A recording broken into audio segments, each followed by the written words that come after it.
Hey, this is Jim from Go Fast Boats, Florida. Southwest Florida hit with Tropical Storm Debbie. As you can see, we are probably 3.5 feet. There's a seawall over here, and the water is usually about 3.5 feet lower than that. So we have some high tide, we got some wind and rain today.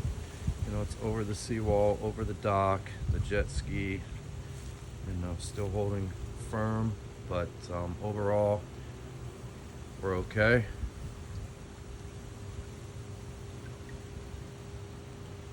This is Jim from Go Fast Boats, Florida. Have a good one.